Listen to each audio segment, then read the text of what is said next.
What are the legal boundaries for security audit scope? Imagine trying to check the security of a building without knowing which rooms or areas you are allowed to access. That's similar to what legal boundaries set for security audits.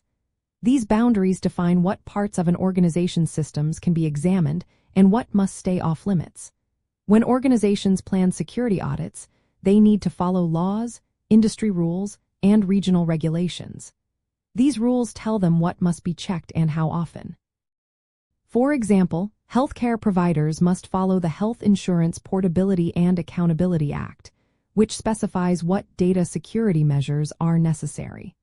Financial firms often follow the Federal Financial Institutions Examination Council guidelines to ensure their security controls are solid.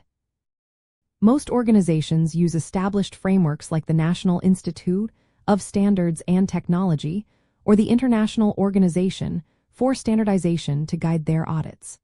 These frameworks give clear steps on what controls to evaluate and how to do it. But legal boundaries are not just about what to check.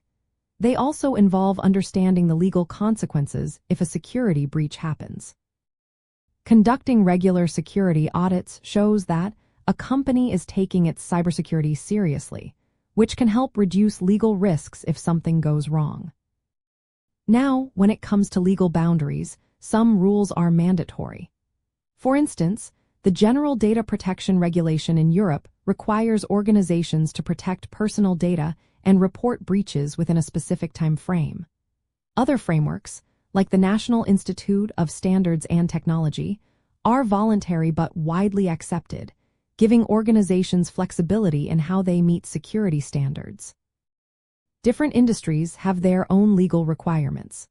For example, government contractors must follow the National Institute of Standards and Technology Special Publication 853 controls. Meanwhile, companies operating in India must comply with the Computer Emergency Response Team India guidelines, which specify how cybersecurity audits should be conducted within the country. Geographical location also plays a big role. Laws in one country might be very strict, while others may have more lenient rules. For example, in Europe, the General Data Protection Regulation applies across all member states, but in the United States, rules can vary from state to state. In the world of artificial intelligence and technology law, security audits are especially important.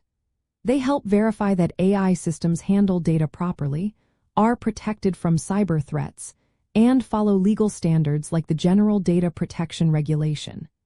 This means checking how AI processes personal data, whether it is vulnerable to hacking, and if it meets all legal requirements.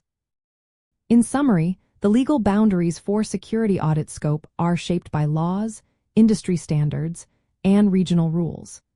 Knowing these boundaries helps organizations stay compliant and keep their cybersecurity practices strong.